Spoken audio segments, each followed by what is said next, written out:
agradecer muito a presença de todo mundo aqui nessa feira literária, Flipei. E é isso, a própria Flipei é resistência, gente. A gente, então, tem muito orgulho de receber aqui, nessa casa também, o historiador israelense, professor Ilan Pappé, que vai falar que está lançando 2 livros aqui pela Editora Elefante. E rapidamente dizer para vocês que essa luta do Ilan Pappé, junto com a gente, é o que representa a Palestina histórica, onde o meu pai nasceu. Então, eu vou passar imediatamente para o professor, porque ele tem ele tem que pegar um voo às 4 horas. Então, vou passar imediatamente para ele, mas nós vamos continuar. A gente está aqui também com o querido Tiago Ávila. E... viva o Tiago!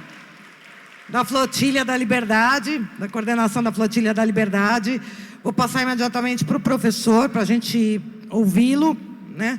E depois o Tiago, e a gente vai tentar abrir para algumas falas, mas depois, se o professor tiver que ir para o aeroporto, fiquem por aqui, e se não der tempo, a gente abre depois para debate. O Tiago já se colocou à disposição, nós continuamos aqui, tá? Resistimos, persistimos, existimos. Obrigada, gente.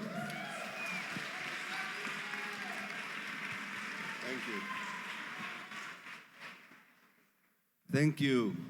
Thank you very much. It's great to see you, and thank you for the Union of Landless, Movement of Landless People for having us. I know that we moved to this place partly because of me, but we will not give in to terror against the people who support Palestine.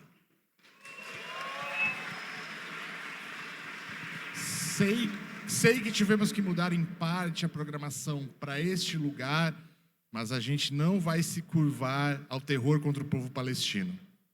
I also want to apologize that, as was mentioned by Soraya, that at 4 o'clock I will make an exit, which I do not like to do, because I like to talk to people and contact, but unfortunately there are other places in the world I would like to talk to. Eu gostaria de pedir desculpa, primeiramente, por ter que sair mais cedo daqui. Infelizmente, às 4 eu tenho que pegar um voo, e tem outros lugares do mundo onde eu preciso estar para falar sobre a palavra da Palestina. And talking about the world, everywhere I go, I see hundreds of people like here coming together to show support and solidarity for the Palestinian people. And I ask myself, how come this movement of millions of people is not yet making an impact on the genocide on the ground? E como aqui eu sempre vejo centenas e milhares de pessoas mostrando solidariedade ao movimento palestino, e me pergunto que com tantos milhões de pessoas em torno do mundo lutando pela causa palestina, a gente ainda não conseguiu fazer o impacto contra esse genocídio palestino que está acontecendo atualmente. The people who support the genocide are not many, but they are powerful because they are part of the elite. And we have to ask ourselves, can we do more to show that our voice is more important than the voice of the pro-Zionist elite? As pessoas a favor do genocídio não são muitas, mas elas são muito poderosas. E aí eu me pergunto, eu acho que trago a pergunta para todos nós, o que a gente pode fazer mais para poder parar esse genocídio causado pela elite sionista? Because the Palestinians do not have the luxury for our losing the battle against the elites that allow Israel to continue the genocide against them. Porque os palestinos não têm o poder de parar esse genocídio que os israelenses estão fazendo contra eles. And it's very important to every person in Gaza, in the West Bank, in historical Palestine, to know that people in São Paulo do not forget about them and will do all they can to make the government, which is not as bad as many other governments, to make much more in terms of pressure and sanctions so that Israel would not only stop the genocide in Gaza, but will also stop its oppression in general. É muito importante para as pessoas que estão vivendo em Gaza, que estão vivendo na Cisjordânia e na Palestina histórica como um todo, que existe muita gente aqui no Brasil pressionando o seu governo, que não é tão ruim quanto os outros do mundo, para aumentar a pressão e aumentar as sanções contra Israel. Não apenas para acabar com o genocídio agora em Gaza, mas com a opressão de todos os palestinos que eles sofrem atualmente há muitos anos. And we should send a message from here to the United States, to Europe, which are the patrons of the Zionist regime and project in Palestine. Your own people do not agree with your policies, and even if you will continue to provide immunity for the project, we will make sure that the rest of the world will tell you the Palestinians are not alone, and we will make sure that we have the power to change the reality, even if you still insist to support genocide, apartheid, and ethnic cleansing. É importante a gente avisar os estadunidenses e os europeus que os palestinos não estão sozinhos nessa luta e que a gente quer e exige um mundo onde possa não mais existir o genocídio, o apartheid e a limpeza étnica.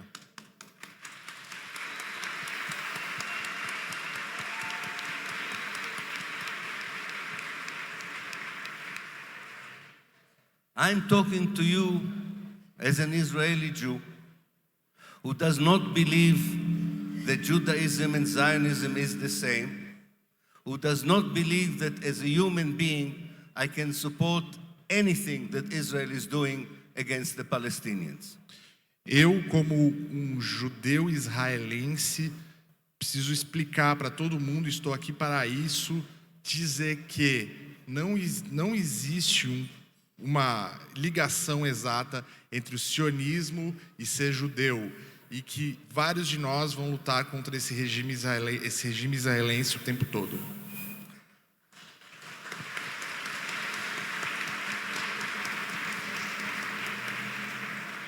And I'm not alone among the Jewish communities in the world. We will support. Okay. This is the Mossad. É o Mossad. I'm not alone, and with other Jews in historical Palestine, in the world, we will do all we can, not only to show solidarity with the Palestinian people, but to work together for a decolonized, free Palestine that belongs to the Arab world, belongs to the Muslim world, and not anymore a European base for imperialism, capitalism, and oppression.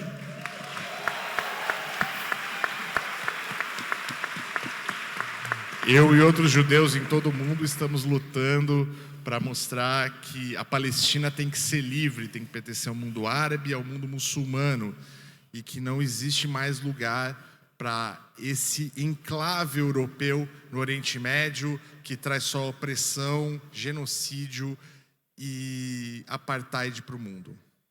But I also talk to you as an academic, as an historian. And as an academic, I would ask you to tell your universities, your academics, not only in Brazil, in South America, in the global South, to teach in your university that Palestine is a colonized country and that the Palestinian resistance movement is an anti-colonialist movement. Eu, como acadêmico, peço a vocês todos que estão na academia, que são professores, para ensinar nas universidades do Brasil, na América do Sul e no Sul global, a verdade sobre a resistência palestina, que a Palestina está ocupada pelo Estado israelense, que é um Estado colonial, e que os movimentos de resistência, na verdade, e o que precisa ser ensinado é que os movimentos de resistência são movimentos de resistência anticolonialista.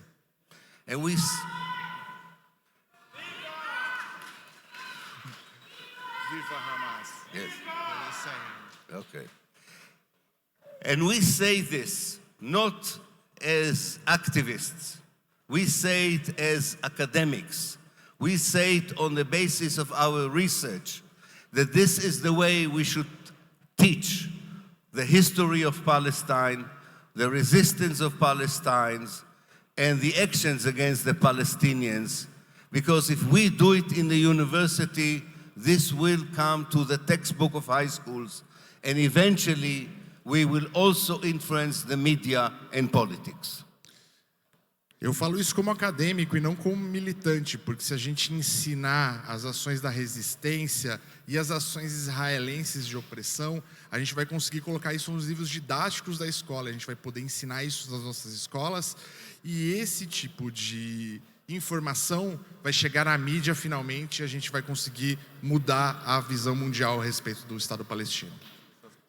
I know that this is a very bad moment for hope, because whatever we do is not enough, because today is another day of genocide in Palestine. Hoje é um dia muito triste para a esperança, porque hoje é mais um dia que está acontecendo genocídio e apartheid na Palestina. But I can tell you as an historian, as someone who looks at that reality, that I believe that we are at the end of a bad period, and in the longer period, there will be a different chapter in the history of modern Palestine. Eu posso dizer como historiador que esse capítulo triste está no fim e que na longa história, no longo prazo, a gente vai ver uma Palestina livre e todo mundo vai comemorar. And you are part of this new chapter, and with your help, even in my lifetime, I'm 70 years old, we will see the beginning of the liberation of Palestine and make Palestine free from the river to the sea. Thank you very much.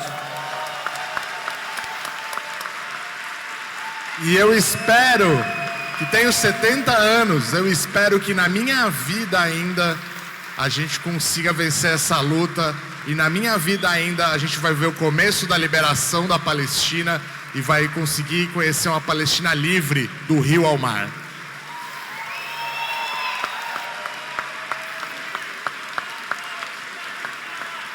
Do rio ao mar, Palestina livre já. Do rio ao mar, Palestina livre já. Do rio ao mar, Palestina livre já.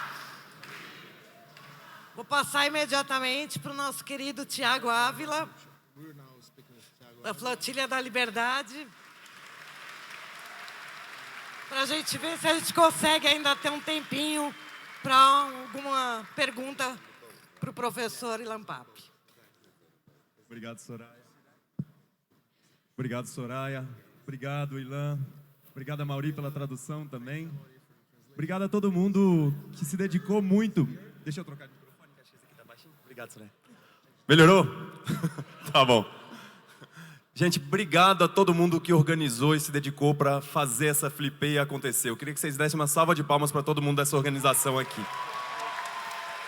Essas pessoas enfrentaram a burocracia, enfrentaram o ódio, enfrentaram o obscurantismo para manter um espaço vivo que possa dizer isso que o professor Ilan Pappe disse, que a Palestina precisa ser livre do rio ao mar. E eu queria também agradecer a todo mundo que veio num evento como esse, porque quando a gente tem um ataque burocrático como esse, também tem a ideia de confundir, de desmobilizar. E mesmo assim, vocês vieram e deram uma lição para o sionismo e para a extrema-direita paulista hoje. Antes de começar, eu queria só que a gente fizesse um grito para que o prefeito de São Paulo e o governador de São Paulo escutassem a gente, que é: sionistas, fascistas, não passarão! Sionistas, fascistas, não passarão! Sionistas, fascistas, não passarão! Parabéns a Flipei, gente. Muito importante um evento como esse. Eu queria começar falando só sobre a próxima missão, aproveitando a presença ainda do professor Ilan Pappe, porque tanta gente ao redor do mundo torceu por nós dentro do barco Medellín, e torceu por todos os nossos irmãos e irmãs dentro do barco Handala, e torceu por todos os outros 35 barcos antes que foram na Flotilha da Liberdade, sabendo que aquela ação é uma ação de solidariedade.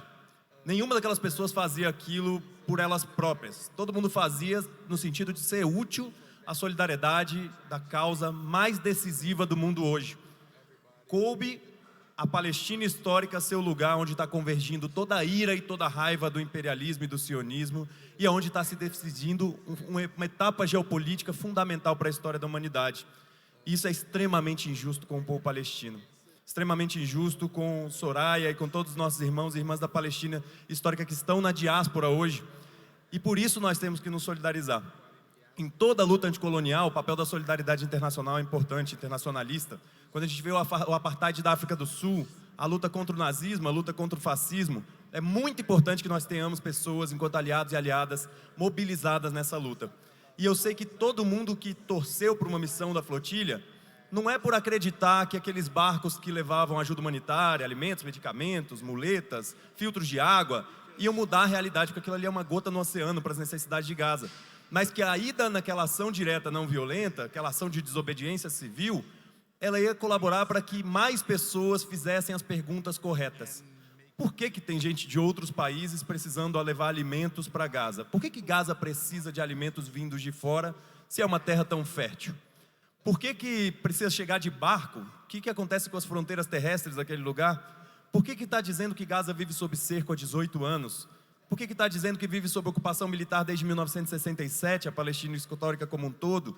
Ou que na Nakba, onde tem um livro tão bom da professora Soraya também, explicando que 750 mil pessoas, há 8 décadas atrás, foram expulsas de suas casas e 530 vilarejos foram destruídos. Uma ação como a da flotilha, ela ajuda as pessoas a fazer essas perguntas. Mas além de fazer essas perguntas, a gente precisa agir, gente. Então, eu tenho a alegria de falar aqui, estou falando isso publicamente pela primeira vez, que nós estamos há semanas de fazer a maior ação de solidariedade à causa palestina da história da tentativa de ruptura do bloqueio de Gaza. Eu sei, gente, que quando a gente foi interceptado pela unidade S-13 das Forças Especiais do Exército de Ocupação de Israel, tanta gente falou, mas também vai com um barco só. Como é que vai ter um outro resultado? A gente está falando de uma marinha tão violenta, de uma força militar tão poderosa, como é que um barco só vai ter esse resultado? Só que conseguir barcos, acreditem, não é fácil. E a gente fez o melhor, e agora, no dia 31 de agosto, nós partimos da Espanha com dezenas de barcos, e que vão se juntar a dezenas de barcos que saem da Tunísia, e dezenas de barcos que saem de outros lugares. E a gente espera dessa vez, sim, romper o cerco ilegal de Israel sobre Gaza, abrir um corredor humanitário, mas a gente vai fazer essa ação concomitante a mobilizações massivas em todos os 44 países que a gente tem núcleos organizativos dessa missão, que agora a gente chama Global Sumud Flotilla, a flotilha da resiliência global. E essa é a grande ação que a gente está dedicando os dias, as noites, as madrugadas, cada segundo de vida que a gente tem para fazer, porque a gente sabe que a luta anticolonial depende da resistência do povo originário daquela terra no próprio território, mas que também a solidariedade internacional faz muita diferença. No próximo dia 9, vai acontecer um ato aqui em São Paulo também, denunciando ainda a cumplicidade, infelizmente, do nosso governo com o regime sionista, mas também lembrando que há 40 anos atrás, o governo brasileiro tomou uma decisão corajosa de assinar o primeiro decreto de sanções contra o regime do apartheid na África do Sul. Isso é muito importante que a gente faça exatamente a mesma coisa nesse momento. Gente, toda vez que a gente está conversando com pessoas no mundo inteiro, a gente percebe que num planeta de 8 bilhões de pessoas, a gente já tem uma maioria social que é de fato contra o genocídio, que é de fato acredita que o povo palestino merece o direito de viver em paz. Só que o problema, como o professor Ilan Pappé disse, é que essas pessoas não controlam os estados nacionais. Então nós temos nossa tarefa, e a Flipei contribui muito com isso, de trazer para o nosso imaginário a necessidade histórica da construção do poder popular. Porque se a gente vivesse numa sociedade onde o povo manda e o governo obedece, esse genocídio já tinha acabado faz muito tempo. A gente sabe, por exemplo, que em 1956, no que a história chama da crise do Suez, quando Israel, Reino Unido e França tentou, mais uma vez, tomar o canal de Suez, a Península do Sinai, destruir Gaza e derrubar o governo de Gamal Abdel Nasser, a ONU criou uma força de paz ali, com tropas brasileiras. Carlos Lamarca foi para lá. Inclusive, Carlos Lamarca dizia no seu diário de viagem dessa época, que se ele precisasse entrar na guerra ali naquele momento, ele entraria do lado dos palestinos e dos árabes. Então é muito importante que a gente não esqueça de que é possível fazer mais, mas não só é possível, é necessário, é urgente a gente fazer mais. Todas as gerações que vierem depois de nós vão perguntar o que a gente estava fazendo nesse momento. Todas as gerações vão perguntar o que houve com a ONU que falhou, o que houve com as grandes nações e a multipolaridade que poderia balancear isso um pouco. O que aconteceu que, por muitos motivos, o povo palestino segue há 21 meses sofrendo as maiores violações de uma escalada de genocídio que já dura 8 décadas. Então chegou o momento, gente, que a gente está vendo uma mudança conjuntural. Os planos de Netanyahu são muito evidentes. Ele quer tomar Gaza como um todo, ele quer assassinar ou expulsar ou submeter numa ditadura cada palestino e palestina que vive ali.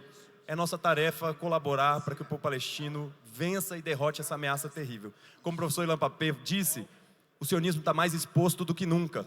Cada vez mais as pessoas não acreditam na imprensa brasileira sionista, não acreditam mais nos propagandistas de guerra do sionismo, que chamaram todos vocês de antissemita, que chamaram todos vocês de radicais, que chamaram todos vocês de apoiadores de terroristas. Eles também falam isso sobre mim. E o que eles são, os verdadeiros promotores dos crimes de guerra, os verdadeiros promotores do terrorismo global, liderado pelo imperialismo estadunidense e pelo sionismo israelense. Então a nossa tarefa histórica está muito bem colocada.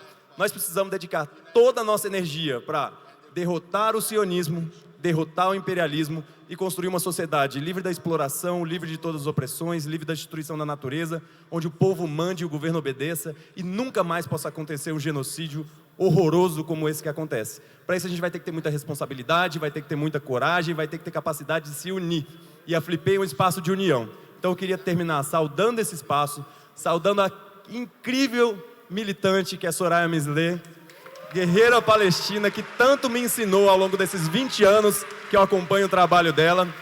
Saudar a Frente Palestina São Paulo, o movimento BDS, a Flotilha da Liberdade no Brasil e todas as mobilizações que estão fazendo a luta contra o sionismo e a luta contra o imperialismo. E queria saudar o professor Ilan Pappé pela coragem de rodar o mundo carregando a mensagem de que existe um povo na Palestina histórica que não aceita o sionismo.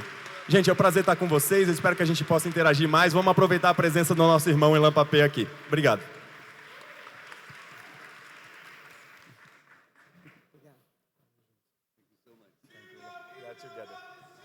Viva, viva a Palestina! Viva, viva a Palestina! Viva, viva a Palestina! Pessoal, obrigada. O professor Ilan Pappé tem que sair daqui pontualmente às 16 horas, que ele tem que pegar o voo. Então vamos aproveitar ao máximo a presença dele aqui. A gente pode abrir para algumas perguntas. E tem que ser pergunta e rápido mesmo, para a gente poder aproveitar as respostas dele, tá? Então, estou vendo aqui, pode vir, companheiro, se apresenta aqui no microfone, tá? Vamos fazer uma sequência de 5, pode ser?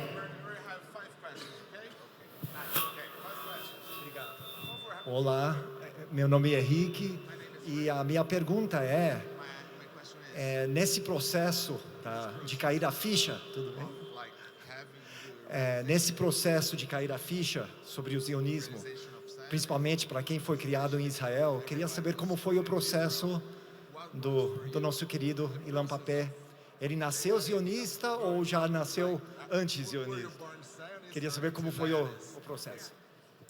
Obrigada. Eu vi uma outra pessoa com a mão levantada que estava ali. Por favor. And then another question.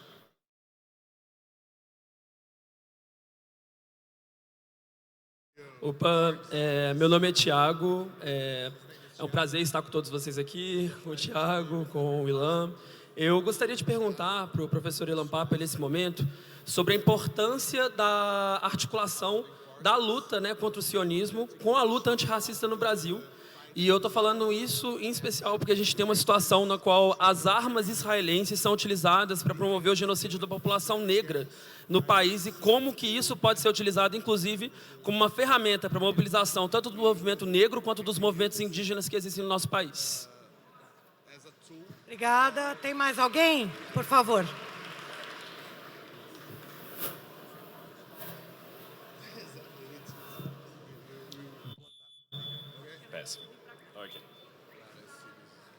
Boa tarde, professor.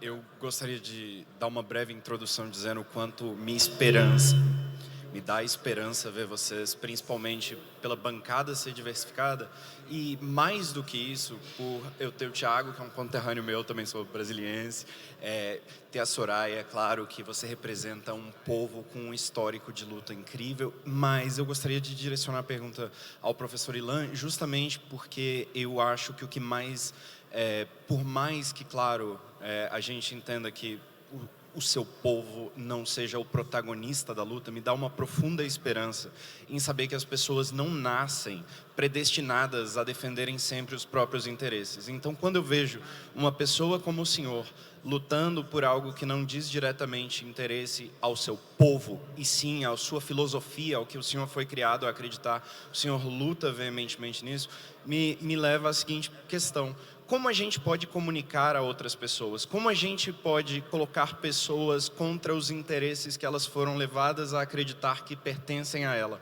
Como a gente move essas pessoas em direção à humanidade, né? Valores humanos, valores como os que vocês três têm aqui, mesmo com o histórico tão diferente de vocês três. Muito obrigado. Obrigada. Você, por favor, desculpe. Desculpe, eu não tinha visto.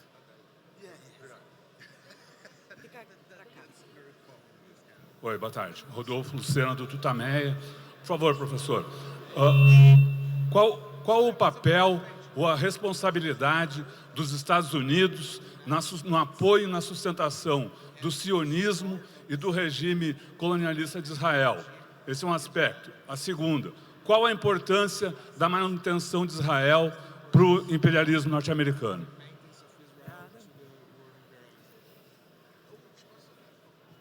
Última. The last question. Vem para cá, por favor. Isso. Boa tarde, eu também sou Tiago e o Mansur é amigo nosso, o Mansur Peixoto da página de História Islâmica. Eu queria saber também uma pergunta em relação aos moradores israelenses também. Por mais que o projeto de Israel seja um projeto colonialista, nós também sabemos que existam as pessoas que nasceram agora em Israel e que, por mais que nós torçamos por um projeto em um Estado palestino do Rio ao Mar, o que aconteceria com essas pessoas que nasceram em Israel, cidadãos israelenses que também agora se identificam com essa terra, esses cidadãos judeus israelenses? Como seria uma proposta de um Estado palestino e qual seria o lugar desses que nasceram judeus israelenses? Obrigada. Okay, you ready? Ok, let's You're go. ready. Good, excellent. Good question, thank you. The first question, I had a very regular Zionist education and background, and I had a long journey outside of Zionism that had many important stations that led me to where I am today. Eu recebi uma educação sionista normal e eu passei por muitos passos até onde eu chegar hoje como a minha posição anti-sionista. So I don't blame my family, I don't blame my teachers. It is all my responsibility of becoming an anti-Zionist. Eu não culpo meus pais, não culpo meus professores. É toda a minha responsabilidade de me transformar em um anti-sionista. For me, because I'm an historian, it was seeing the evidence in the archives, listening to the Palestinians as equal human beings that together helped me to see correctly what happened in the past and what is happening in the present. Como historiador, eu aprendi nos arquivos, lendo e também ouvindo pessoas palestinas sobre o que aconteceu no passado e o que acontece hoje. Assim eu me tornei um anti-sionista.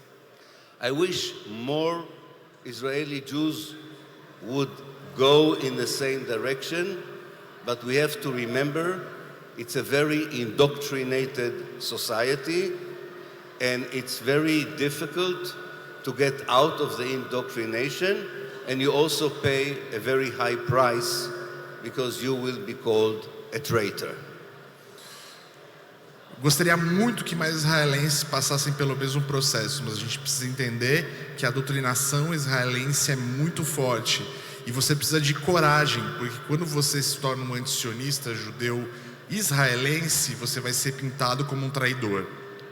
But we will not make Palestine free if we will not be at least a bit courageous and not afraid of being called anti-Semitic, traitor or terrorist. Só que a gente não vai conseguir ter uma Palestina livre se a gente não for corajoso e não ter medo de ser considerado um traidor da pátria.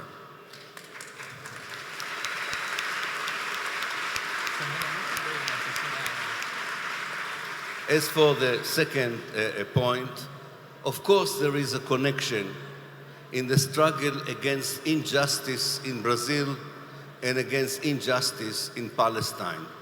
You cannot be part of an effective struggle against injustice in one place if you are not involved in the struggle against injustice in your own place.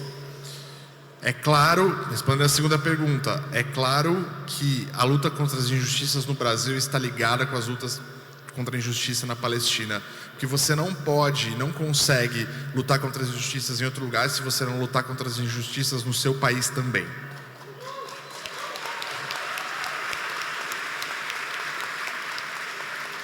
In Brazil, we have many victims of settler colonialism. In Palestine, we have many victims of settler colonialism. And fighting together for all the victims of settler colonialism in the world make us a powerful movement. No Brasil, a gente tem muitas vítimas do colonialismo e na Palestina nós também temos muitas vítimas do colonialismo.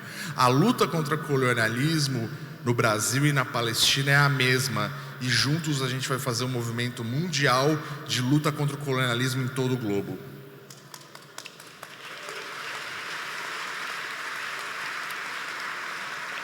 As for the question of the United States, I think it's quite obvious that Israel is upheld, protected, and maintained by the United States, and without American support, not only Palestine would be free, the whole Arab world would be able to move into a better future. Sobre a questão dos Estados Unidos, Israel não poderia existir da maneira que existe sem a ajuda militar e financeira estadunidense. E não só a Palestina, mas o resto do mundo árabe estaria mais livre, vivendo num mundo melhor sem o apoio dos Estados Unidos ao Estado de Israel. Like in Brazil, the less the United States is involved in our life, the better is our life. Assim como no Brasil, o quanto menos os Estados Unidos estiver envolvido na vida de vocês, nossa vida vai ser muito melhor. Now finally, to the question, a very important question. What is the future of the 8 million Jews who live today in historical Palestine in a free, decolonized Palestine? E agora, a pergunta final sobre o que vai acontecer com esses 8 milhões de judeus que moram em Israel com uma Palestina livre. The first thing to say is that the Palestinians would tell us how do they see the Jews who live in Palestine in the future. Until today, all the so-called peace proposals were asking the Palestinians to accept what Israel and America proposes. Até agora, tudo que foi perguntado aos palestinos é se eles acreditam e se eles aceitam o que os Estados Unidos e a Palestina estão propondo. When we say Palestine should be free from the river to the sea, we mean everyone in Palestine should be free, regardless of their religion, their ethnicity, their gender. Quando a gente diz que a Palestina vai ser livre do rio ao mar, a gente diz que todo mundo que vive na Palestina vai ser livre do rio ao mar, não importando sua religião, sua etnicidade ou o estado onde nasceu. If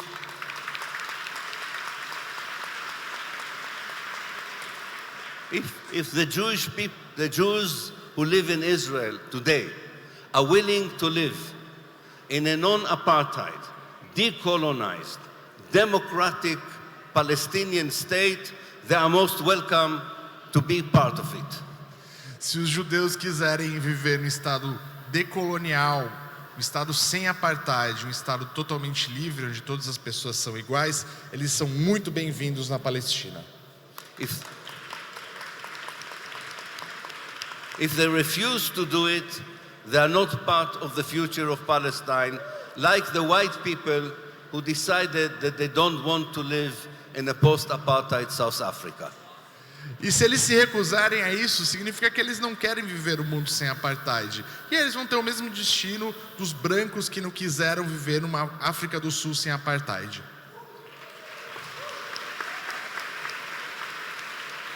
And finally, if you will continue your solidarity, if you will continue your pressure, I do think that more people in historical Palestine would believe that it's much better to dream of a free Palestine than continue to live in an apartheid state, in a genocidal state that is Israel today.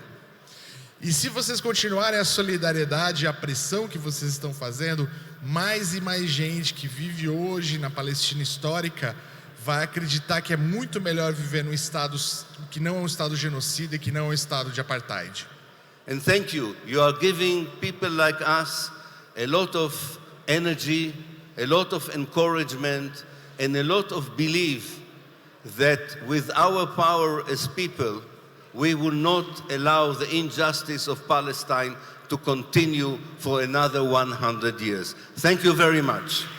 Queria agradecer que com a energia de vocês a gente sabe que um estado genocida e um estado de apartheid pode ser separado e que a gente pode pensar no futuro de uma Palestina livre.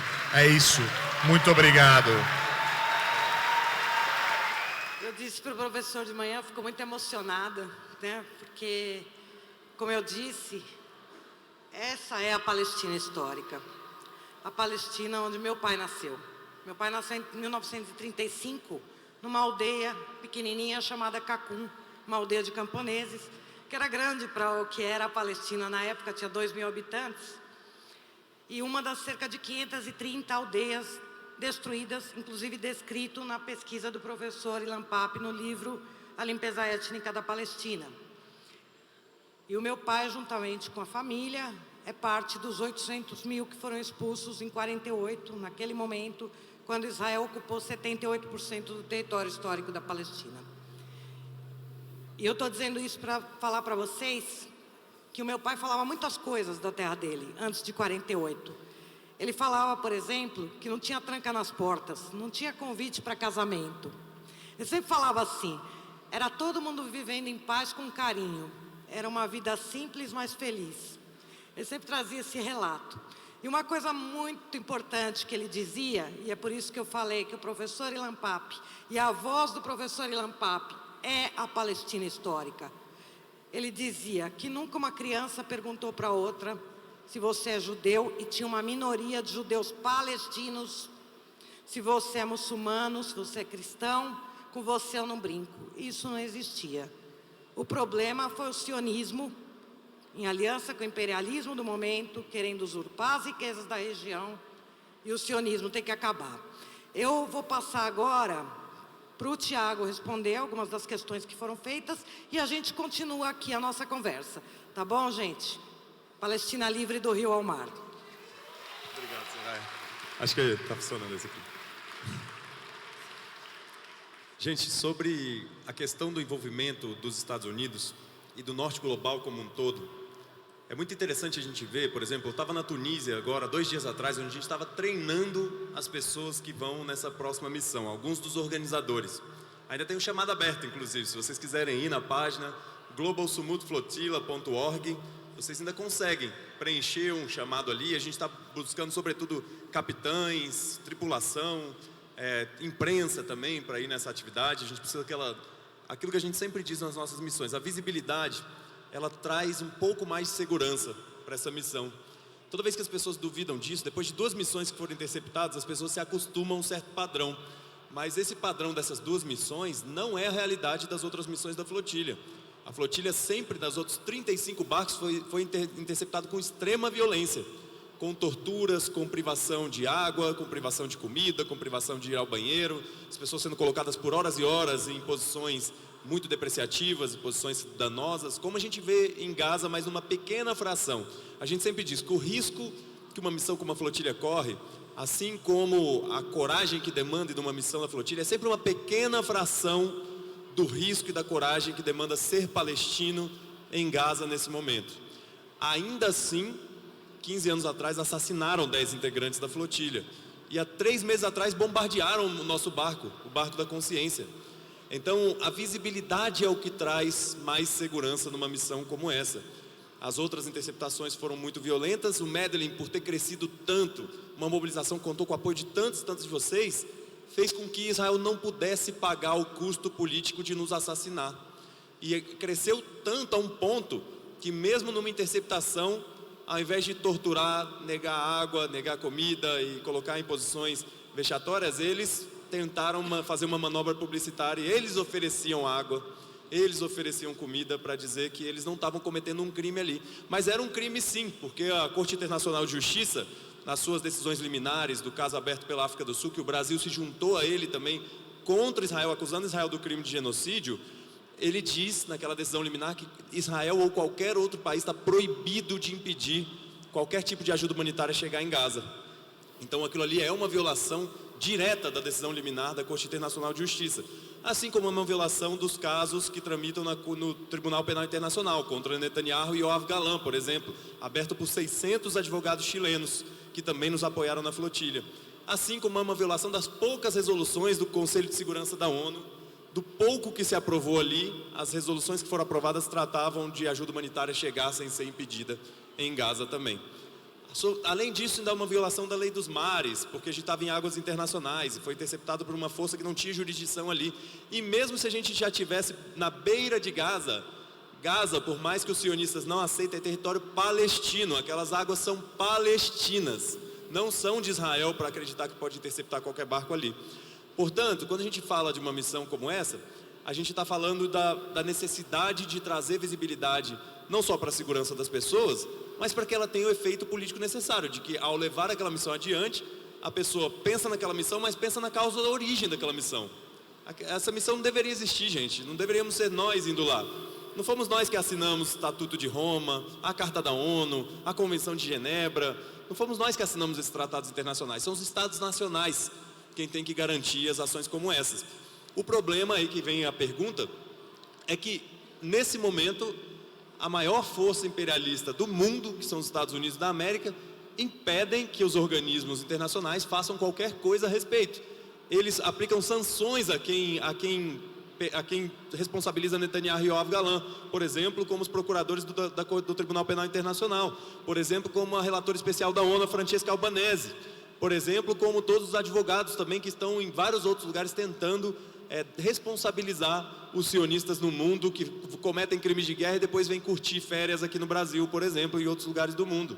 Então, essa força imperialista impediu que qualquer resolução do Conselho de Segurança da ONU, que fosse com algum sentido prático para deter o genocídio, fosse aprovada no Conselho de Segurança da ONU.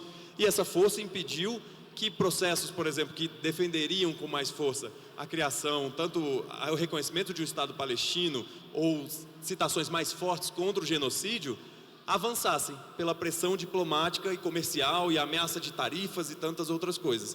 Então, os Estados Unidos da América é coautor do genocídio.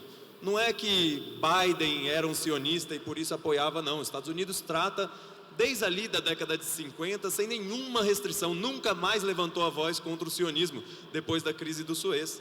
Então é muito importante que a gente diga, nesse momento, Trump, com todas as confusões que ele gera, com todos os vídeos de inteligência artificial, a confusão da ajuda humanitária, a pressão sobre outros países, o lobby para que outros países do sul global aceitem pessoas expulsas da Palestina, tudo isso que ele tem feito, tem criado o caminho perfeito dos sonhos de Benjamin Netanyahu para executar esse processo da limpeza étnica, da solução final que ele acredita para o povo palestino.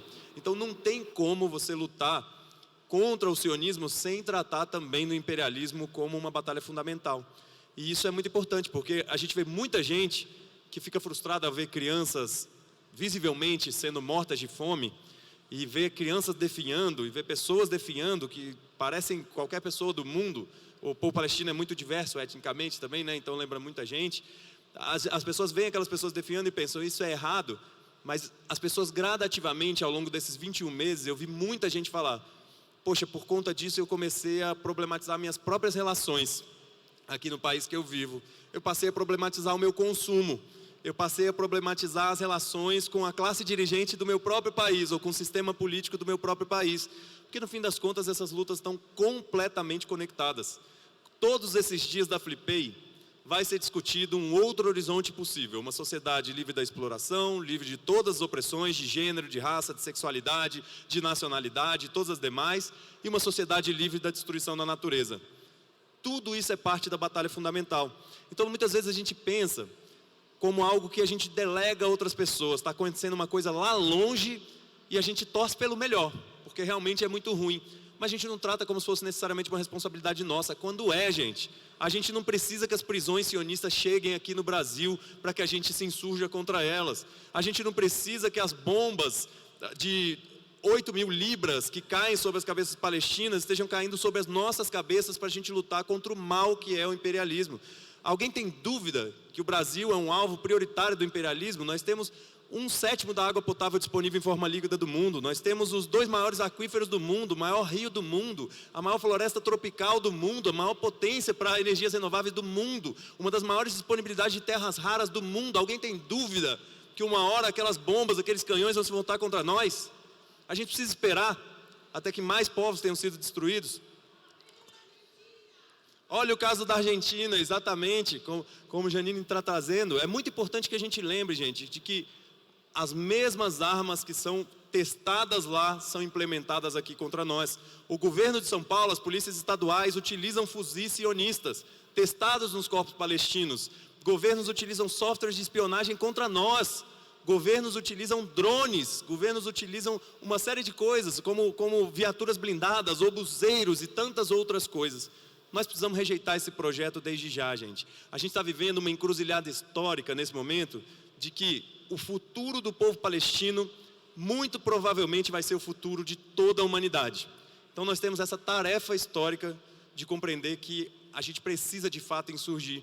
E a gente sabe que o sistema capitalista neoliberal não diz isso. Ele diz que a gente só serve para vender nossa força de trabalho e consumir e competir com o irmão, com a irmã do lado, e que a gente não tem potencial de transformar nada. Imagina se a gente vai ter potencial de transformar nada. Logo nós, tão pequenos como nós somos. Mas isso é uma mentira.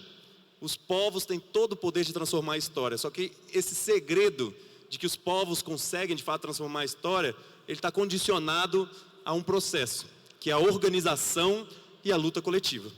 Então nós precisamos encontrar o caminho. Eu espero que vocês, ao longo desses dias na Flipei, reflitam com muito carinho sobre o que é que nós estamos fazendo aqui. No meio de um desastre ambiental planetário, da soma de todas as crises, no meio de uma destruição econômica terrível, no meio da fome e de tantas privações que esse sistema falhou com a humanidade e com todos os demais seres vivos com quem a gente compartilha esse planeta. Qual que é o nosso papel hoje? Eu tenho certeza que quando um prefeito de São Paulo tenta impedir que a Flipei aconteça, é porque ele não quer que a gente saia do evento como esse entendendo. Essa tarefa é nossa, nós vamos nos organizar, nós vamos fazer, e ao fazer nós vamos vencer, porque esse é o destino de todo povo que luta contra as opressões.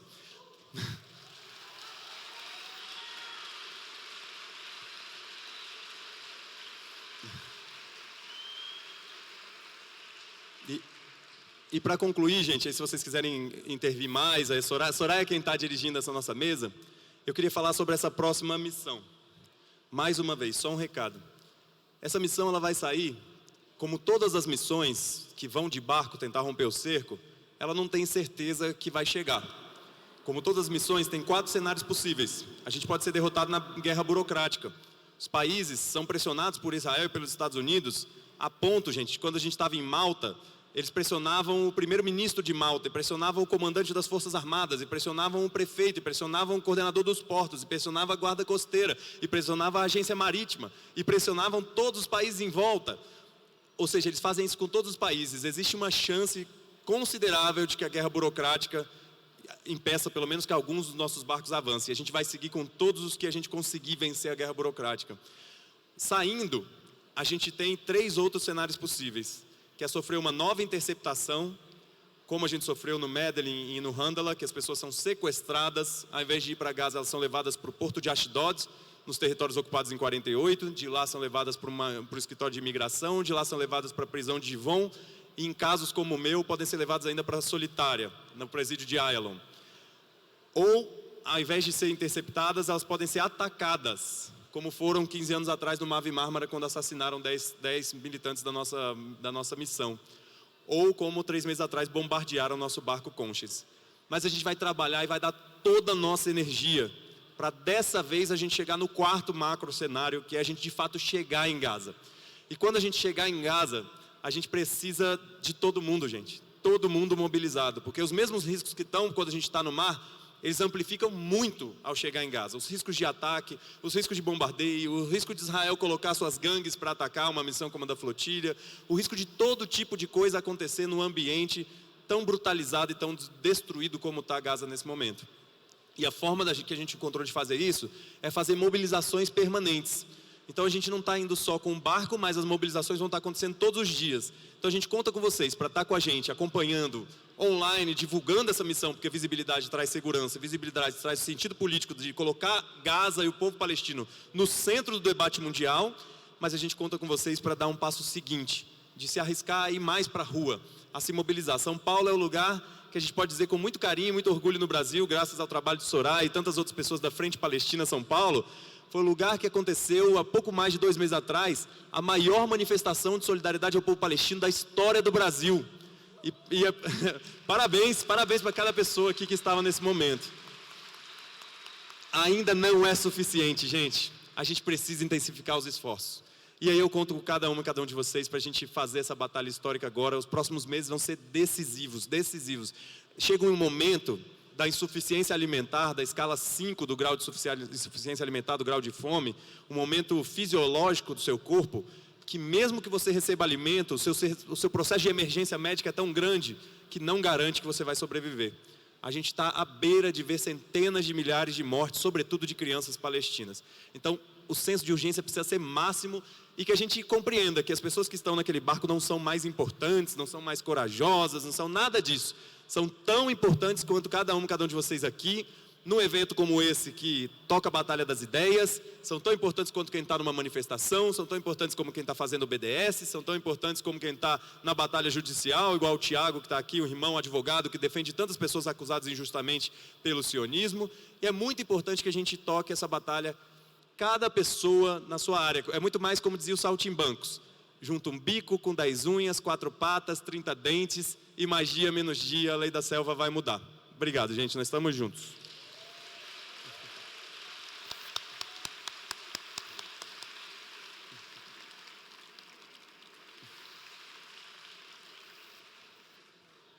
Alô? Alô? Acho que esse é melhor. Isso aí, muito bonito e emocionante ver o galpão cheio aqui para falar de Palestina.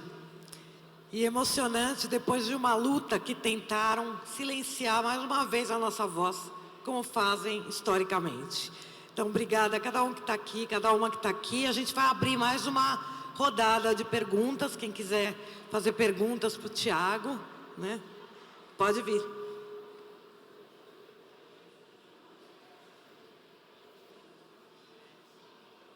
Tiago, agora me diz uma coisa. Em relação aos demais países, a gente sabe que o norte global, essa parada toda, não vai ajudar e não ajuda mesmo. Mas eu falo dos países como, por exemplo, Turquia, a própria Rússia, esses países que não estão necessariamente alinhados com o norte global. Por que não existe uma ação ativa de ajuda para com o povo palestino? Porque, vamos dizer, a China. A China não tem nada a perder. E a China tem cacife porque ela pode peitar o Trump e dizer, tá bom, quer peitar, peita. por que não existe uma ação de ajuda maior para com o povo de Gaza, para com o povo palestino, a própria Turquia, que é a Turquia foi o Império Otomano. E não existe uma ação mais sólida de bloqueio naval para esse bloqueio naval do Estado de Israel. Por que não existe essa ação? Fazer mais 4. Quem mais?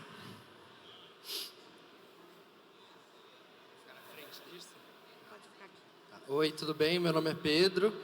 Eu devia ter perguntado para o Ilan, mas você que também, Thiago, que está viajando o mundo, né, nessa luta, eu queria saber, considerando também, eu lembro de ver uma entrevista da Francesca Albanese falando que o lugar que ela se sentiu mais insegura viajando e falando sobre a Palestina foi na Alemanha, por conta da repressão lá, e agora considerando tudo isso que aconteceu, mesmo com a vinda do Ilan na Flip, que precisou de detector de metal, e agora a prefeitura cancelando na Praça das Artes, como você analisa isso, né? Se São Paulo, não sei se o Brasil, mas se São Paulo está se tornando também um lugar assim, meio de importância dessa luta por conta desses ataques sionistas. Obrigado e parabéns.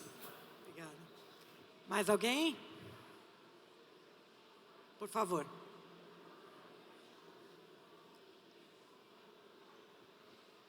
Boa tarde. Duas coisas simples. Homenagear você pela sua coragem, tá? Pela sua militância. Eu acho que você vai em nome de toda a humanidade. A sua luta é pela humanidade, tá? Então eu quero, antes de mais nada, prestar minha homenagem a você, tá? E que você seja feliz e consiga todos os seus objetivos, tá? Segundo, eu quero aproveitar a oportunidade aqui, certo? Manifestar minha indignação, minha revolta, certo? Com o bárbaro assassinato do sem-teto que houve essa semana, né? O rapaz foi imobilizado por uma dupla de assassinos da polícia militar embaixo do viaduto no Brás e foi assassinado covardemente pelas costas, tá? Eu não me conformo. Aonde é que vai parar isso? Se não der um basta, nós vamos ter aqui um nazismo aqui declarado. É preciso dar um basta nisso, tá? Estou indignado. Mais alguém? Pode ser os 3 e a gente... Tem mais... Vamos passar mais 3, a gente volta para o Thiago. Pode vir, companheiro.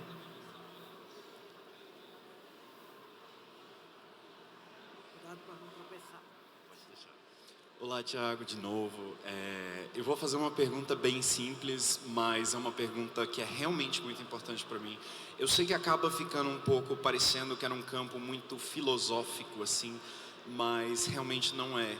Porque eu acho que a diferença, quando eu vejo a sua luta e alguns outros companheiros de luta que eu acredito igualmente, mas uma coisa que me tocou muito na missão da flotilha, que eu pude acompanhar pela internet, foi o quanto vocês tinham a perder.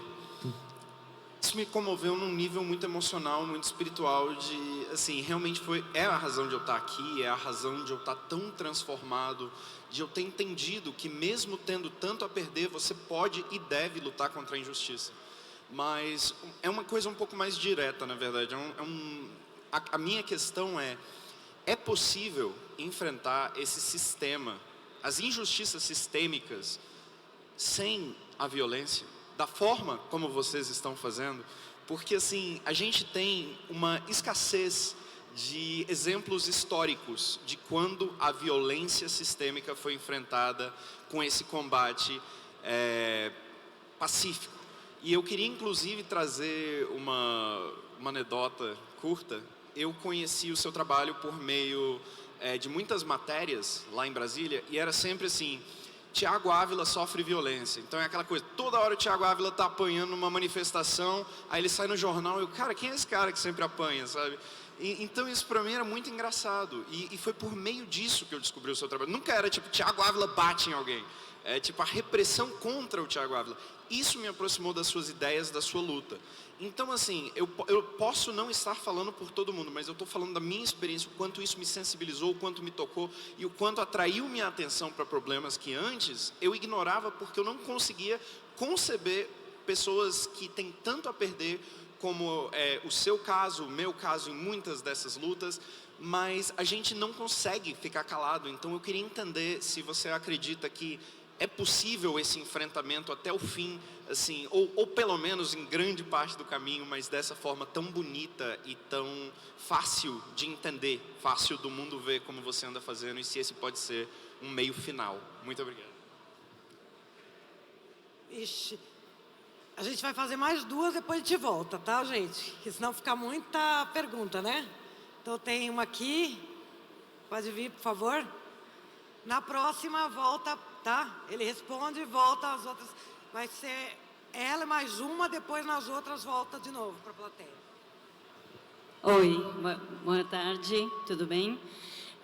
Eu sou Nelly, eu me apresento como pessoa transgênero e também como pessoa transmigrante. Venho do país irmão, Argentina. E também quero representar as pessoas com útero daqui, que a gente também merece estar aqui perguntando, sim? Tanto as mulheres como as pessoas trans. Eu queria fazer um comentário bem simples, que eu tenho muita ignorância ainda sobre a causa palestina, mas estou começando a compreender ainda mais sobre a implicância de que o primeiro-ministro de Israel vai chegar pronto para a Argentina. Uma das implicâncias é a privatização da água a partir da empresa Mercot, que é israelí. E também queria saber como essa mobilização que vai acontecer agora, que também está sendo repudiada por Argentina, mas que implicam outras políticas que a gente está sofrendo lá, como é também a implicância política a nível sul-americano da presença dele aqui, nesse sentido. E também quero compartilhar para todo mundo que é importante ver tudo o que está acontecendo na Argentina é só uma profundização pior ainda do que foi o bolsonarismo aqui. E é importante que a gente também possa olhar sobre isso, porque somos irmãos. Somos sudacas, somos do Abya Yala, e tanto o que acontece aqui afeta a Argentina, quanto o que acontece na Argentina também afeta aqui. E o Rio Mar, acho que tem que abraçar a todas as nossas lutas, né, do sul global. Valeu. Obrigada. Acho que era ele, você. Depois nós vamos abrir uma segunda rodada, tá, gente? Depois a gente abre uma segunda rodada. Vem para cá, por favor. Isso. Boa tarde, Thiago. Bom, acompanho você desde o tempo da partida para Santiago de Compostela, que já faz um bom tempo. É o seguinte, você havia dito a respeito de uma mobilização de juristas do Chile em relação ao governo de Israel. Mas é um grupo. Eu gostaria de saber se você tem notícia de outros grupos jurídicos ao redor do mundo que pudessem se juntar a esses mesmos, com essa mesma causa, e o quão difícil ou fácil seria essa mobilização nos dias de hoje, pensando que nós temos internet, nós temos uma série de recursos para mobilizar mais pessoas e fortalecer esse movimento contra o sionismo. E mais uma outra coisa, no ponto de vista não só seu, como o seu também, Soraya, como seria um mundo futuro com a existência de um Estado palestino, e se vocês têm notícias de que a existência desse Estado também estaria ligada a um pagamento de indenização a tudo que o governo israelense tem feito até então. Obrigada, eu vou passar para o Thiago, eu respondo depois dele, tá? Obrigado, Soraya. Gente, vou pegar a pergunta aqui. Eu estava fazendo uma oficina de formação política sobre Palestina em Cuba, e essa era a pergunta que todos os lugares que eu fui, as pessoas perguntavam. E aí? E os BRICS? E a China? E a Rússia? Não vão parar esse genocídio? É muito importante, gente, que a gente compreenda que esses processos históricos, eles não são tão dinâmicos como a necessidade ou o senso de urgência que o povo palestino tem. Nem que o povo cubano tem, porque as pessoas perguntam isso lá sobre a Palestina, mas também perguntam sobre eles próprios. Quando que o bloqueio dos Estados Unidos de mais de 60 anos vai deixar de ter efeito, se a gente está construindo um mundo que está tentando se livrar da dolarização, um mundo que está tentando se tornar multipolar? E a velocidade desses processos não tem sido suficiente para deter a maior força hegemônica do nosso tempo ainda, que são o imperialismo estadunidense. E aí tem alguns motivos que justificam essa demora. A começar que nessa dualidade entre o mundo unipolar e o mundo multipolar, é um pouco diferente do que era a dualidade do período da Guerra Fria, em que era um bloco capitalista e um bloco socialista, com todos os problemas de burocratização e todos os problemas que a Flipei sempre discutiu com muita profundidade, muita generosidade também política. A gente não está falando de uma Rússia socialista, nem de um Irã socialista, por exemplo, né, e de uma China com tantas contradições, como é o processo de governo chinês. A gente não está falando de uma dualidade pautada pela emancipação dos povos e a barbárie e a destruição capitalista. Isso é algo já bem relevante para justificar também o senso de urgência não ser suficiente para deter essas violações. Mas, além disso, Rússia e a sua guerra contra a OTAN na Ucrânia está ali atolada de uma forma bastante significativa para a capacidade militar até do seu país. Todos os processos que viveu com o grupo Wagner, sobretudo no Maghreb e tantos outros países, os processos que a Rússia viveu colocam a Rússia com uma inviabilidade também tática e militar de tocar grandes tarefas militares. Agora, não dá para esquecer que a Rússia também tem relações econômicas com Israel, e o lobby sionista também existe na Rússia. É algo a se levar em conta. A China, como o irmão falou, que a China não tem nada a perder, mas a China está apostando em manter os mercados abertos nesse processo de curva, de ganho, de relevância econômica, de relevância geopolítica, o máximo de tempo possível. E quanto mais ela puder demorar e atrasar e adiar uma guerra muito provavelmente inevitável contra o sistema imperialista, é do interesse da China adiar. Só que é do interesse do povo palestino adiar? Não. É do interesse nosso atrasar essa luta contra o imperialismo, o mal que o imperialismo pode fazer no nosso país, intervindo em eleições, promovendo golpes, causando tantas violações. O que acontece com os países que não estão tão bem estruturados para essa batalha? O que vai acontecer com eles até lá? Quantos aliados de um mundo multipolar os países da multipolaridade vão perder se não se dedicarem mais a enfrentar o inimigo existencial imperialista dos Estados Unidos? Então é algo a se levar em conta. Os únicos países que de fato se dedicaram no sentido armado a deter o sionismo são países extremamente estigmatizados e acusados. Eu tenho muitas diferenças com o governo da República Islâmica do Irã. Eu sou comunista, gente. Então eu vou ter diferenças. Eu defendo um Estado laico.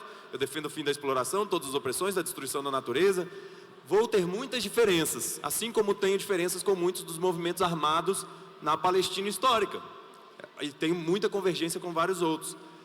Isso não muda o fato de que os únicos países e organizações que fizeram enfrentamento armado ao regime odioso sionista foi a República Islâmica do Irã, Ansar-Allah no Iêmen, Hezbollah no Líbano, Hamas na Palestina histórica, Jihad Islâmica, Frente Popular de Libertação da Palestina, Frente Democrática de Libertação da Palestina, Comando Geral, Caminho Alternativo e milícias no Iraque, milícias na Síria. Esses foram os grupos que enfrentaram e ainda, de certa forma, enfrentam e mantêm Israel minimamente ocupado em outros frontes e outros processos, para não terem mãos livres para cometer sua solução final contra o povo palestino. Agora pensem quantas vezes as pessoas não atacam esses países, não compram a mentira imperialista de que esses países são terroristas, de que esses países estão causando uma guerra ou provocando uma guerra. Logo depois que a gente saiu daquele ascenso ali de uma conscientização de massas sobre o genocídio em Gaza, que vem logo depois da flotilha, mas também da marcha global para Gaza no Egito, também do comboio Sumud, também de quando a imprensa imperialista passou a falar disso também, né, porque eles ficaram quase 2 anos calados e começaram a falar eventualmente. No meio disso, a forma que Israel encontrou de sair dessa crise foi atacar o Irã. E atacando o Irã, ele contava que a manipulação ideológica, a imprensa imperialista do norte global sobretudo, mas que aqui a gente também tem, juntaria de novo ali numa grande luta anti-islâmica, anti-jihadista, né? E de fato, de certa forma, conseguiu, porque Gaza saiu das notícias depois daquele período. E agora volta pelo agravamento da fome, da situação tão grave de fome. Então é muito importante que a gente leve isso em consideração, de que os países têm seus próprios interesses e de que a mudança do mundo no sentido multipolar, ela ainda não é uma mudança pautada pela emancipação dos povos, e muito mais sobre uma independência do mundo unipolar que submetia esses países ao imperialismo. É muito importante que aqui, a Flipei, que é um evento com uma orientação radical, no sentido de ir na raiz, a gente fale sim de revoluções, gente. A gente fale de acabar com o sistema capitalista. a gente fala de destruir o sistema imperialista, de destruir o sionismo como ideologia racista e supremacista que ele é. A gente não tem que ter medo de falar isso não, gente. A gente pode falar com vários tons de voz. Eu posso falar gritando, mas eu posso falar falando também. Nós temos que destruir os nossos inimigos existenciais, porque eles quem causam todas as barbáries e todas as violações que estão ao nosso redor. E aí eu queria chegar na pergunta do irmão sobre a não violência. Ao longo da história da luta anticolonial, a gente vê vários casos de táticas não violentas que deram muito certo no sentido da mobilização de massas. Quando a gente vê a independência da Índia contra o imperialismo britânico, por exemplo, a Satyagraha, liderada por Gandhi, ali Gandhi e o movimento de libertação da Índia fizeram uma marcha de 357 quilômetros para chegar no litoral e produzir sal. Isso é uma ação não violenta, né, de desobediência civil. Ao produzir sal, estava quebrando o monopólio britânico sobre o sal na Índia, mas estava também dizendo que o povo pode ser autossuficiente. Aquela tarefa pedagógica de dizer que nós não precisamos dos nossos opressores. Nós, nos nossos bons conviveres em comunidade, podemos sim viver uma vida de bem viver, uma vida de realização. Então, a não violência, ela também tem esse fator pedagógico. Lá quando se ocupava Minas, apanhando literalmente do exército britânico, mas que não parava até o exército britânico cansar de bater e não conseguir mais fisicamente agredir as pessoas, e a mina enfim era ocupada, ou então pessoas que faziam greves de fome tão intensas como na independência da Índia. Esses processos mobilizavam até greves gerais, gente. Eles não chamavam de greve geral na Índia, eles chamavam de dias de jejum e oração. Mas nos dias de jejum e oração ninguém dirigia os ônibus, ninguém dirigia os trens, ninguém cozinhava, ninguém fazia nada, porque é a nossa classe trabalhadora quem faz tudo nessa sociedade. Se a gente não está fazendo, ninguém faz. Então, a tática não violenta, ela tem esse papel de trazer novos sujeitos para a luta, de escancarar a violência da força opressora. A gente vê outros exemplos na luta do apartheid na África do Sul, a gente vê outros exemplos também na luta pelos direitos civis, com Martin Luther King, Rosa Parks, e tantas lutas importantes contra a lei de segregação racial Jim Crow nos Estados Unidos, as leis racistas, que ali também se fazia isso. Muito parecido com a Flotilha da Liberdade, era as caravanas da liberdade, que o povo ia de ônibus para o sul racista, militantes brancos, militantes negros iam de ônibus para o sul racista, sofria uma violência terrível. Na semana seguinte, o próximo ônibus vinha com 5 vezes mais gente, e aí sofria uma violência terrível. Na semana seguinte tinha muito mais gente, até que derrotava aquele regime de segregação racial. Quando Rosa Parks, que foi presa ao se recusar a dar o seu lugar para uma pessoa branca no ônibus, ela mobilizou uma greve que por 6 meses boicotou a empresa de ônibus Montgomery Bus, até que derrotou a segregação racial nos ônibus também. Então são táticas que têm um fator, uma capacidade muito grande de mostrar para as pessoas a violência da força opressora. O Medellín não era forte pelo tamanho ou pela quantidade de pessoas, na verdade foi o menor barco que a gente já mandou para Gaza em toda a história, 17 anos das tentativas de romper o cerco a Gaza pelo mar. Mas justamente naquela fragilidade ficou escancarada o tipo de ação não violenta, de que nos outros anos, inclusive um mês antes, quando eles bombardearam o nosso barco Conscience, eles diziam, terroristas do Hamas levando armas para atacar Israel. Eles não conseguiram dizer isso de nós no Medellín, não conseguiram dizer isso da Greta com um chapéu de sapo, e não conseguiram dizer isso das outras pessoas. Então mudou, ao invés de dizer terroristas do Hamas levando armas para atacar Israel, falou, é o barco selfie, gente que está fazendo isso para aparecer. Porque eles tinham que encontrar uma forma de tentar desqualificar aquela ação. Agora, todas as ações políticas, ela tem o papel de buscar a visibilidade sim, para promover mudança, não para as pessoas individualmente ali. Então quando as pessoas perguntavam, como é que foi estar na prisão, na solitária israelense, a gente falava, tudo bem, é uma violação, mas tem 10 mil presos palestinos nesse momento, entre eles 400 crianças. Como você se sente correndo risco numa missão como essa? Sim, tudo bem, é um risco, a gente se prepara, a gente trata isso com muita seriedade, mas é uma pequena fração do risco que o povo palestino corre em Gaza todos os dias. A gente pega a visibilidade dali e joga para onde ela deve estar, que é na causa palestina. E aí entra o debate da não violência enquanto estratégia revolucionária. Eu vou confessar para vocês que eu nunca vi uma revolução que acontecesse de forma não violenta. Não foi assim na Revolução Russa, não foi assim na Revolução Cubana, não foi assim na Revolução Chinesa, não foi assim na resistência ao Vietnã contra a invasão imperialista dos Estados Unidos. Nenhum processo revolucionário, como a gente entende revolução, de mudar a correlação de força e a sociedade de classes que a gente vive, e construir uma sociedade, ou caminhar para construir uma sociedade livre da exploração, das opressões, da destruição da natureza, nenhuma aconteceu sem a tomada do poder. Então a não violência é uma tática que ela tem o seu papel na luta anticolonial, mas que ela não é a única, que ela nunca pode negar o direito dos povos de insurgirem contra a colonização, inclusive de forma armada. Isso até a ONU diz, gente, no seu artigo 51. O crime não é lutar contra a colonização e surgir contra ela, o crime é a colonização. Então a gente não tem que ter medo nenhum de nunca aceitar a criminalização, nem de Hamas, nem de Jihad Islâmica, nem de Frente Popular de Libertação da Palestina, nem de Frente Democrática de Libertação da Palestina, nem de Comando Geral, nem de Caminho Alternativo, nem nenhuma organização. Todas as organizações que lutam na Palestina histórica contra a colonização estão fazendo o que o direito internacional permite elas fazerem. E a colonização que é a criminosa, a colonização que é a assassina. Um último caso que eu queria lembrar sobre isso é que muita gente cita a luta contra o apartheid na África do Sul como uma luta não violenta, no sentido do Nelson Mandela ter ficado 27 anos preso, dos festivais internacionais, dos boicotes, desinvestimentos e sanções, mas é importante lembrar que 400 mil cubanos foram lutar contra as tropas do apartheid em Angola e na Namíbia. E quando acabou o apartheid na África do Sul, Nelson Mandela falou, primeiro ele falou sobre o povo palestino, sabemos que a nossa liberdade não será completa enquanto o povo palestino não for livre, mas depois ele falou, o apartheid não teria acabado e nem Namíbia nem Angola seriam países livres se não fossem os mais de 400 mil internacionalistas cubanos que vieram aqui e, diferente de todos os demais que vieram aqui, não levaram uma única pedra preciosa. A única coisa que os cubanos vieram e levaram embora foram seus mortos e a solidariedade de lutar contra o apartheid. Então a gente nunca vai negar a luta dos povos, embora a flotilha seja uma tática não violenta.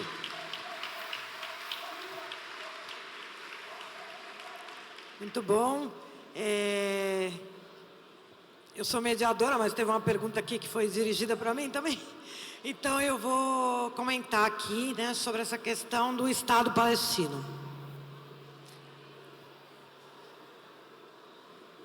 48. Israel ocupa 78% do território histórico da Palestina, violentamente. Um projeto colonial, que é o que a gente chama de colonização por povoamento. Os pesquisadores, antropólogos, falam que é uma colonização por povoamento há mais de 100 anos, sempre em aliança com o imperialismo do momento. Colonização por povoamento busca substituir a população nativa, no caso a população palestina nativa, não judia, por uma população estrangeira europeia, no caso da Palestina. É o que aconteceu em relação aos indígenas, no extermínio dos indígenas nas Américas. Você substitui a população nativa por outra estrangeira. Isso exige limpeza étnica e genocídio. E por isso a história da Palestina, neste projeto colonial sionista, sempre em aliança com o imperialismo do momento, é marcada por limpeza étnica, genocídio, colonização, apartheid e racismo. O projeto colonial sionista é racista por natureza. 67, Israel ocupa o restante da Palestina. Gaza, Cisjordânia, Cidade Velha de Jerusalém. 22% da Palestina histórica. Há uma expansão colonial agressiva. Nós temos 14 milhões de palestinos, metade dentro das suas terras. A gente está vendo em Gaza, que inclusive saiu uma pesquisa do Harvard Dataverse, falando em 377 mil palestinos desaparecidos. Metade crianças, 16,5% da população. E o Holocausto continua. Eu não estou nem falando em genocídio, estou falando num patamar superior de genocídio, um Holocausto palestino, em que a fome, vocês estão vendo, é arma. Cisjordânia, limpeza étnica aprofundada, acelerada, pogroms de colonos sionistas, assassinos violentos. Já mataram mais de 1.000 nos quase 2 anos. Dentro da Palestina ocupada em 48, que hoje o mundo chama de Israel. Os remanescentes da Nakba de 48, Nakba, palavra árabe que significa catástrofe. Remanescentes da Nakba de 48, hoje são 1,9 milhão de palestinos. Eles têm cidadania árabe-israelense, mas não têm os mesmos direitos. São cidadãos de segunda, terceira, quarta categoria. 65 leis racistas contra eles. Nas aldeias beduínas, dentro das áreas ocupadas em 48, Israel não fornece sequer serviço básico. Já destruiu aldeias como a Larakib. Mais de 200 vezes os palestinos vão lá e reconstroem.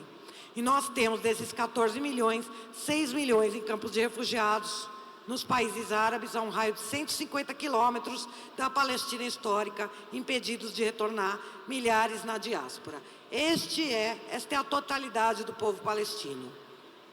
Já foram várias apresentações como acordos de paz, como a gente viu com Oslo, em 93, vendido ao mundo como a paz, que criou a autoridade palestina, porém sem nenhuma autonomia, com dependência econômica integral e com cooperação de segurança com Israel como desdobramento. Se tornou a gerente da ocupação, inclusive formando uma nova classe capitalista em torno da autoridade, com negócios vinculados com a ocupação. Gaza submetida a bloqueio criminoso há mais de 18 anos, em que já aconteceram 4 ou 5 massacres. Dieta forçada era a regra do sionismo em Gaza. Agora é nenhuma gota de água, nenhuma gota de alimento. Nessa busca de solução final na contínua Nakba, a catástrofe palestina de extermínio do povo palestino. Os palestinos não podem sequer se encontrar dentro da sua própria terra. E é por isso que o professor Ilan Pappé, historiador israelense, da parte dos novos historiadores israelenses anti-sionistas, afirma no livro dele, 10 mitos de Israel, o último mito que ele coloca é a tal da solução de 2 estados. Porque essa venda da paz nunca passou de paz dos cemitérios. Nunca passou de paz dos cemitérios. Nós temos que usar as palavras corretas. Não existe paz sem justiça. E ele fala no livro dele, no último capítulo, eu convido vocês a lerem, da editora Tabla, também comprarem os 2 lançamentos aqui da editora Elefante, né, Rafa? Está aqui, comprei todos os livros, conheçam a nossa história. Ele fala, o último capítulo é a tal da solução de 2 estados. Ele diz que é uma invenção, é uma farsa. E hoje não passaria, se é injusta desde sempre, porque não contemplaria a totalidade do povo palestino, metade no refúgio ou na diáspora, os palestinos submetidos a leis racistas na Palestina ocupada em 48. Se não garantiria justiça, ela está totalmente inviabilizada pela expansão colonial agressiva. Ele fala, no último capítulo deste livro, hoje não passaria de um bantustão. Nós precisamos lutar por justiça. Então, eu acredito que essa é a nossa luta, a luta da humanidade, lutar por justiça, lutar para que parem de usar os nossos corpos, como estão usando agora em Gaza, mas também na Cisjordânia, para testar suas tecnologias da morte e depois vender para o mundo, e 70% se destina à exportação para promover o genocídio, o pobre preto, o extermínio indígena. As mesmas técnicas, no mesmo treinamento, as mesmas armas que são testadas sobre os nossos corpos, depois atingem os corpos pretos, pobres, aqui também no Brasil. Então nós temos que lutar por justiça. E justiça para uma parte dos palestinos, a qual eu me incluo, é lutar por um Estado palestino único, laico, livre, democrático, não racista, com direitos iguais para todo mundo que queira viver em paz. A Palestina histórica, onde o meu pai nasceu. O meu pai dizia, como eu falei logo no início, que nunca houve um problema com o judeu, e tinha minoria de judeus palestinos, era todo mundo palestino. Um projeto colonial europeu, em aliança com o imperialismo, que tinha os seus interesses estratégicos na região, e a Palestina como coração, o centro para a circulação de mercadorias e ligação entre Europa, Ásia e África. Isso selou o destino da Palestina para dominar toda a região rica em petróleo, vocês sabem, mas também se descobriu gás natural, ali tem os aquíferos. Então, essa luta, gente, é pelas nossas vidas. Essa luta se cruza com a luta ambientalista e humanitária também, para a gente parar essa situação de emergência climática. Porque a quantidade de bomba que está sendo jogada lá adiciona mais um elemento para essa catástrofe climática. É uma catástrofe em vários níveis que está acontecendo, ambiental, cultural, política, em todos os âmbitos, e que nós temos que parar e compreender, como eu tenho falado em todos os lugares, que somos todos palestinos, somos todas palestinas, porque a Palestina foi convertida no laboratório do mundo. E se hoje a gente não sente como os que sentem na periferia, os corpos atingidos pelas mesmas balas testadas sobre os corpos palestinos, vai chegar na gente. Se a gente não parar isso e entender que essa luta é nossa, de todos os oprimidos e explorados, e é por isso que o palestino revolucionário, marxista, Ghassan Kanafani, fala que a causa palestina não é apenas a causa dos palestinos, mas a causa de todos os revolucionários, das massas oprimidas e exploradas na nossa era. Se a gente não entender e parar, conseguir parar isso, porque vai vir de baixo para cima. Não esperem nada diferente disso. Vai vir de baixo para cima. A gente vai ter que lutar muito para parar isso. Felizmente, a nossa resistência heróica e histórica, na ação coordenada da resistência, e por favor, ninguém mais confunda resistência com terrorismo. Resistência, como o Tiago colocou aqui, é um direito legítimo dos povos colonizados, dos povos sob colonização, sob qualquer meio. Então, que a gente continue a ecoar as vozes palestinas e ecoar, perguntar o que fazer desde os nossos lugares. O Tiago está aqui, com a flotilha, as marchas a Gaza. Nós temos a campanha de BDS, o chamado do povo palestino, há 20 anos, boicote, desinvestimento e sanções. Nós temos que acreditar que nós podemos parar esse genocídio de baixo para cima, exigindo que se cumpra o apelo do povo palestino por isolamento internacional a esse Estado genocida. Dizer nunca mais é nunca mais para ninguém. E sentir como o povo palestino. Eu acho que é um pouco isso. Eu quero reforçar aqui o chamado que o Tiago fez no começo. Eu vou passar de novo para as perguntas, mas só para não esquecer, reforçar esse chamado. Nós estamos com um chamado do movimento BDS por embargo energético, por uma campanha, por ações entre 7 e 10 de agosto em todo o Brasil, porque, infelizmente, desde Bolsonaro, o Brasil exporta petróleo para Israel. E o petróleo é brasileiro, não importa se é empresa privada ou não. Há 40 anos, como lembrou o Tiago, foi emitido um decreto proibindo, inclusive, a exportação de combustível para o apartheid na África do Sul. Nós queremos isso, nós precisamos exigir isso, que cesse todas as relações com o Estado genocida de Israel para afetar as bases materiais desse Estado. E o Brasil é uma liderança política aqui na região. Se ele faz esse gesto, embargo energético, nós estamos chamando 9 de agosto, 14 horas, em frente ao escritório do Ministério das Relações Exteriores, ali na Faria Lima, essa ação, se não agora, quando? Por embargo energético. E nós estamos chamando que todo mundo se levante e se some para pressionar pelo fim de todas as relações com o Estado genocida de Israel.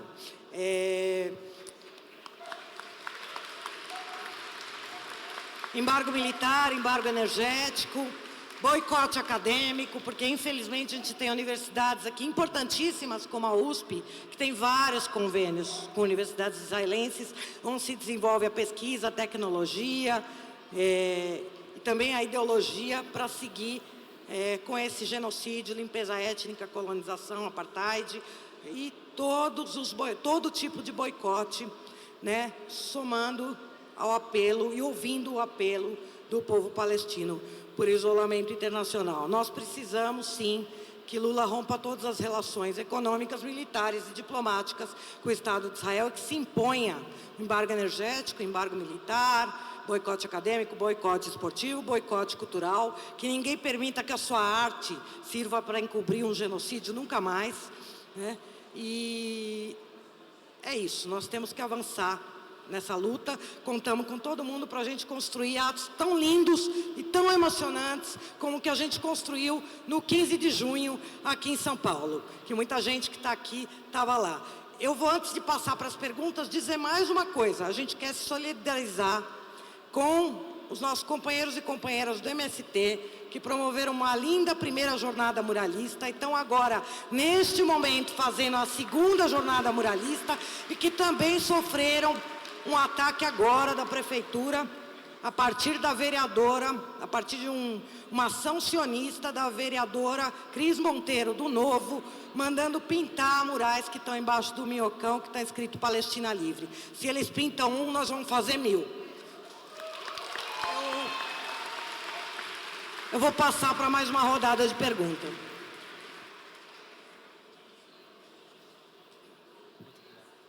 Obrigado. Meu nome é Draco, eu sou professor de biologia e atualmente eu moro na Alemanha. Eu sou 1 ano e meio membro do Partido Marxista-Leninista da Alemanha, o MLPD. E minha pergunta é curta, com um convite junto para todos. Eu tive a impressão, acompanhando pelo Instagram, na sua experiência, que a Greta aprendeu bastante com você. E aí eu gostaria de que você falasse mais com eventuais dicas, como interagisse com pessoas que nasceram com o privilégio, né, do norte global. E é mais difícil para eles, muitas vezes, ter essa percepção do que é uma luta não só contra opressões, mas anticolonial especificamente. Quando você está, desde nascença, às vezes, né, do lado do Estado que promove, né, ações coloniais. Eu tenho essa dificuldade lá na Alemanha, e daí o convite também, porque é difícil até para uma organização marxista-leninista perceber o enfoque disso, né? Por exemplo, que Hamas, com todas as contradições, ele não é, enfim, terrorista, não é equivalente a Israel e coisas do gênero. E falar para vocês, se quem quiser se organizar, porque é necessário, existe também essa coordenação internacional de organizações revolucionárias, a ICCOR, ICCOR, que é justamente para isso, para facilitar no mundo todo né, organizações do nosso campo contra essas opressões. Se alguém quiser saber mais, enfim, depois pode falar mais disso. Muito obrigado. Ok, muito obrigada. Por favor. Bom, oi, eu sou a Ludmila, sou aluna do ensino médio. Essa é a minha primeira vez aqui, né, na palestra sobre esse assunto. E eu tenho 2 perguntas. Uma, eu queria saber como que o Brasil poderia fazer para ajudar o pessoal de Palestina, de Gaza. E a outra seria, quais foram as maiores dificuldades que vocês tiveram para ir para lá? Obrigada. Gente, quem quiser fazer perguntas, vai entrando aqui nessa fila que está sendo organizada.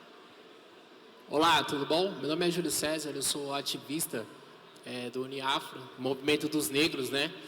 E foi bem interessante essa luta. Eu tenho muita admiração por você, né? Também ser ativista, né? E estar nessa luta, eu achei muito legal quando você falou do Nelson Mandela, né? Que ele foi um grande ativista contra o racismo, né? Estrutural na África do Sul, né? Ele ficou mais de 27 anos preso. Aí depois ele teve uma oportunidade para concorrer às eleições. Ele foi o primeiro presidente negro da África do Sul, né? Ele é uma grande inspiração para mim, né? E eu gostaria de também fazer uma pergunta sobre como que foi o momento quando você foi preso, você e a Greta, que eu também acompanho você nas redes sociais, né? E a última, para encerrar, né? Aqui no Brasil, no nosso país, existe o racismo constitucional, né? Que, tipo, em cargos de poder, tipo, na prefeitura, também como no Estado, e também na presidência, a gente tivemos muito pouco presidente, pessoas negras, homens, mulheres, negros. A gente não tem uma representatividade africana no Brasil, né? E isso é minha grande indignação, né? O povo negro o povo negro, ele é 59% da população brasileira, e nós não estamos nesses cargos, né? Isso é uma grande indignação. Mas no Brasil teve um primeiro presidente negro, que ele foi o Nilo Peçanha. Ele foi o primeiro negro da história do Brasil a se tornar presidente, né? Mas ele ele teve muitas lutas, mas ele fundou a FUNAI, né? Ele foi um grande líder no Brasil, né? E eu, como ativista, né, eu acredito que as pessoas negras vão ocupar esses cargos, porque por racismo no nosso país, né? Não que o racismo global vai acabar, mas assim, para diminuir no Brasil a realidade brasileira, os negros têm que ter a oportunidade, assim como pessoas brancas têm a oportunidade de concorrer a eleições diretas. Muito obrigado, boa tarde. Obrigada. Gente, tem mais duas pessoas que já vieram me dizer aqui que nós vamos ter que fazer esse bloco, passar para o Tiago e encerrar. Oi, boa tarde a todos. Meu nome é Silvio, tudo bem? Eu sou professor de História e Sociologia e pesquisador de Ciência Política. Eu queria te fazer uma pergunta sobre se você acredita que Israel não sabia que no dia 7 de outubro de 23 haveria uma ação do Hamas. Se você acredita que o Mossad, intrometido como ele é, que está em tudo quanto é lugar, eles não sabiam disso. Em função disso, eu queria te fazer a seguinte pergunta. O que mantém o Netanyahu fazendo esse aumento daquela violência que sempre existiu, mas de uma maneira muito mais brutal, de querer jogar os palestinos no mar ou empurrar eles para o Egito? O que mantém eles lá? Se é uma combinação, por exemplo, da ascensão da China e da Rússia de um lado e de uma espécie de declínio dos Estados Unidos de outro. Porque se eles não fizerem isso agora, não farão nunca mais. Então a ideia da grande Israel, ou é agora ou não será mais. O que você acha dessa hipótese? Obrigada. E a última pergunta. Olá, boa tarde. A questão palestina é uma questão que surge decorrente de uma invasão colonial, que parte principalmente de um povo que é oprimido internamente na Europa, né? Então são os judeus excluídos que sofrem de antissemitismo, que sofrem uma série de opressões, são jogados pelo Reino Unido, enfim, pelas potências centrais para o Levante histórico, para a Palestina histórica. A minha questão é, como a gente consegue lidar como esquerda com a questão do antissemitismo num contexto de genocídio perpetuado por um Estado que se diz judeu? Então, como a gente consegue se apropriar dessa causa que sempre foi nossa, a luta contra o antissemitismo, visto que a extrema-direita vem se apropriando de uma luta antiopressiva? Como lidar com essa contradição diante também, né, um holocausto? Então, a questão é sempre essa, né, no fim das contas. E levando à tona a minha pergunta também, articular um pouco com a saída do Brasil com a aliança contra o holocausto, a lembrança do holocausto. Obrigada. Obrigado, Soraya. Gente, obrigado pelas perguntas. Vou tratar rapidinho dos dois temas que falavam da flotilha, em relação à Greta, ou como foi. Uma coisa que é relevante as pessoas saberem sobre a Greta. A Greta é uma grande militante. E por mais que não pareça uma jovem de 22 anos, ela já é uma militante muito experiente, que ela já faz isso há muitos anos. Então, a Greta, ela teve um comportamento exemplar naquela missão. Eu, como coordenador, eu tinha a tarefa de que todo mundo saísse de lá vivo, com integridade física e em liberdade. Para isso, a gente treinava todo mundo, todo santo dia, em ação direta não violenta, como cada pessoa devia se comportar no caso de uma interceptação, como cada pessoa devia se comportar no caso de ataque, como era a convivência cotidiana do barco, as tarefas, e a Greta nunca falhou em nenhuma delas. Ela, ao contrário, ela sempre é a primeira a se oferecer para cozinhar, para lavar banheiro, para fazer tarefas de navegação e aprender técnicas de navegação, por exemplo. É uma militante exemplar. A imprensa sempre foi muito dura com ela, na verdade, um processo gradativo de endurecer com a Greta, à medida que a Greta foi se tornando mais antissistêmica. E quando ela falava, a ação humana está causando o aquecimento global, ela mal incomodava o sistema capitalista, porque o ecocapitalismo nadava de braçada nessa afirmação.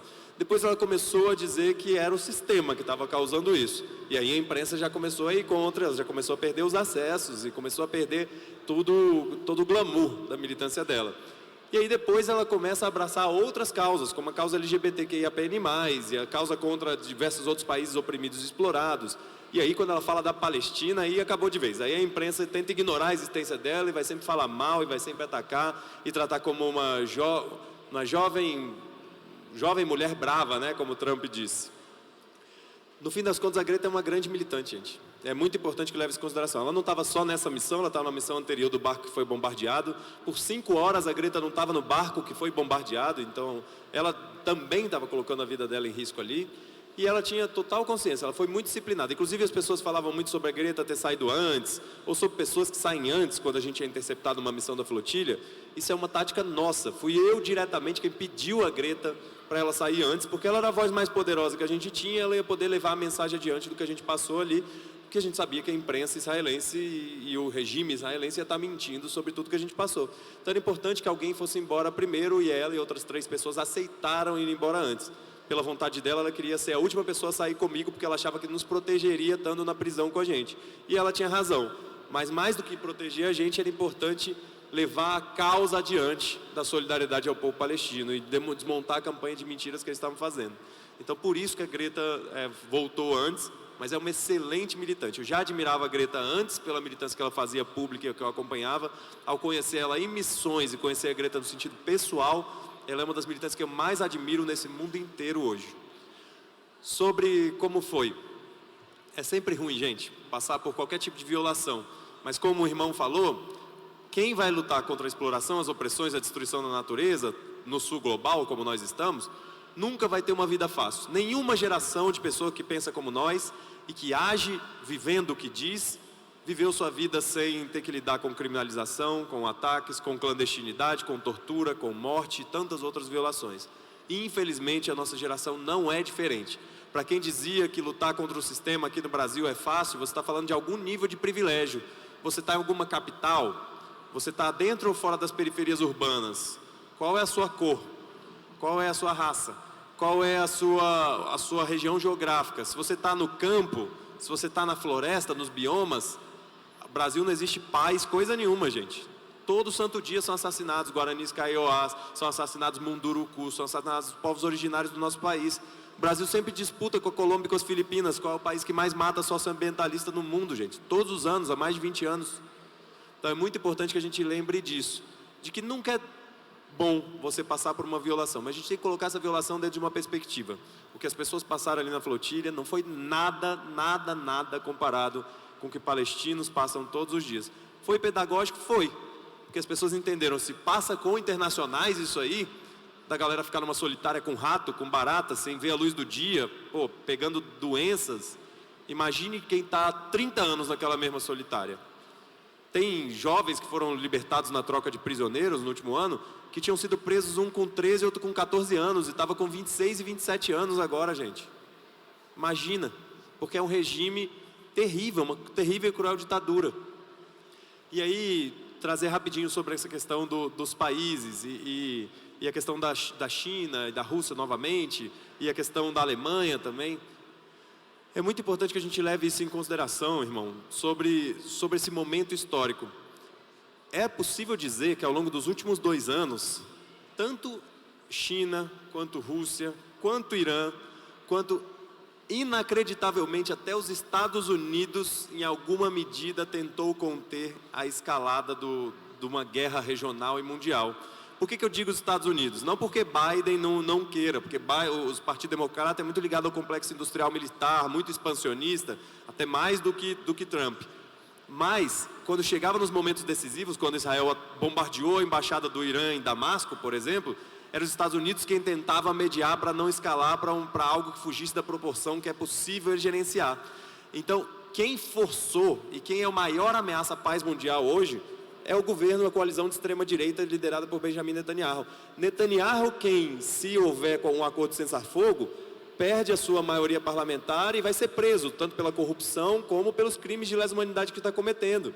É Netanyahu quem, ao desmontar aquele processo, sabe que o sionismo não recupera da crise de recrutamento, da crise econômica, não recupera da crise de imagem por ser um Estado genocida, sabe que precisa escalar e avançar, porque a paz, nesse momento, não favorece os planos da extrema-direita.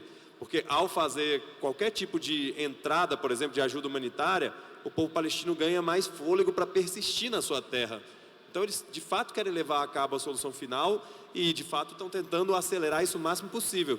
Todos os outros países estão tentando deter um processo de escalada em uma guerra regional e mundial. E isso, de certa forma, deixa os países numa situação muito delicada. Imagine a situação do Irã ou da resistência libanesa, atacado todo santo dia. E essa provocação gera uma impressão de fraqueza interna também. E isso favorece as tentativas de guerra híbrida no seu próprio país. Então o país é obrigado a responder, mas sabe que se responder vai estar dando o presente que Israel quer, que é atacar de vez para depois sofrer uma retaliação e envolver o exército dos Estados Unidos numa guerra. Porque Israel não quer fazer essa guerra sozinho.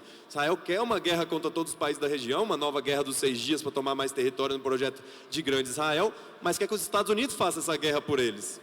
E os Estados Unidos vêm hesitando colocar as botas dos soldados estadunidenses lá diretamente, apesar de ter tantos soldados estadunidenses como parte das forças de ocupação.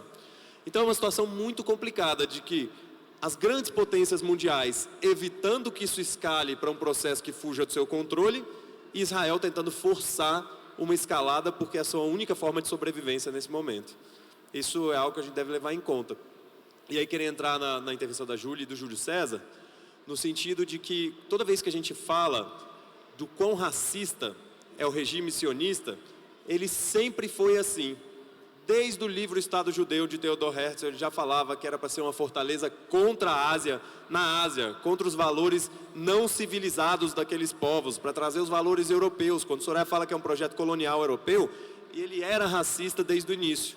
E ele fala também, a hipótese dele é de que é necessário construir um Estado judeu porque é impossível que judeus se assimilem nas sociedades onde eles estão. Por que ele fala isso? Porque a Europa também é racista. E a melhor forma da gente combater o racismo que o sionismo representa é a gente não reproduzir racismo de nenhuma forma. Então não existe uma sociedade emancipada se a gente não conseguir acabar com a exploração, com todas as opressões e com a destruição da natureza. Então a gente lutar contra o ódio a judeus ou qualquer povo, origem étnica ou religião, é a gente lutar a nossa luta de emancipação. A gente tem que garantir, gente, que na nossa atuação isso não se reproduza, porque é errado. É errado conceitualmente, é errado no sentido material, histórico, do materialismo histórico, dizer que isso é uma guerra religiosa. Isso não é verdade. A Soraya está aqui, sentada ao lado do Ilan Pappé, mostrando que não é isso. Mostrando que o problema é o sionismo. Toda vez que me perguntam o que acontece na Palestina, eu sempre uso as mesmas categorias, parece um disco arranhado. 8 décadas de genocídio e limpeza étnica, que se estruturou no estado de colonização e apartheid, que é liderado por uma ideologia racista e supremacista chamada sionismo. O que eu falei de religião aqui? Absolutamente nada, porque não é uma guerra religiosa. O problema é o sionismo e o imperialismo. A gente tem que garantir na nossa ação que a gente não reproduza nenhum tipo de opressões, senão a nossa luta pela emancipação fica comprometida. E isso precisa ser pedagógico para os nossos militantes, porque isso envolve as nossas palavras de ordem, a forma como a gente se expressa. Como todas as demais lutas, a gente precisa adquirir mais armas teóricas e mais armas práticas concretas de ação. Então, que esse evento aqui que a gente está vivendo hoje sirva como mais um momento de estimular a gente a buscar mais armas teóricas, porque em todos os livros que vocês vão ver da Editora Elefante, da Editora Tablet, da Autonomia Literária, vocês vão ver uma luta muito justa contra toda forma de exploração e de opressão, inclusive contra o ódio a qualquer origem étnica e religiosa, como é o caso do povo de origem étnica ou religiosa judaica. Obrigado, gente.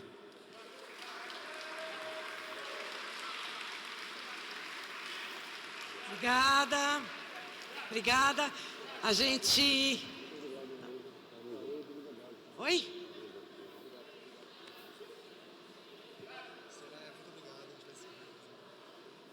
Obrigada. A gente está precisando liberar o palco aqui.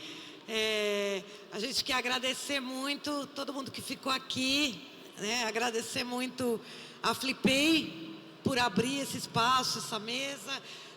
Comprem todos os livros sobre Palestina que vocês vão encontrar aqui. Agradecer a Flipei pela resistência de manter essa feira literária depois dos ataques que sofreu.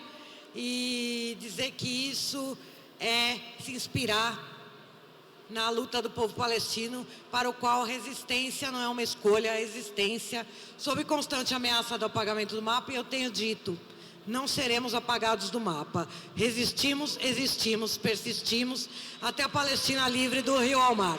Agradecer muito o Tiago, a gente já esteve junto, está junto em várias lutas, né? E vou passar aqui para o companheiro, que tá, né? Precisamos liberar realmente o palco. Mas antes eu queria pedir só terminar com uma música que é uma música de resistência, se vocês permitirem, que é assim, ó. Livre, livre, livre Palestina, livre, livre, livre Palestina, Palestina livre e fora sionistas, Palestina livre, fora sionistas. Isso aí, gente, obrigada. Muito obrigado.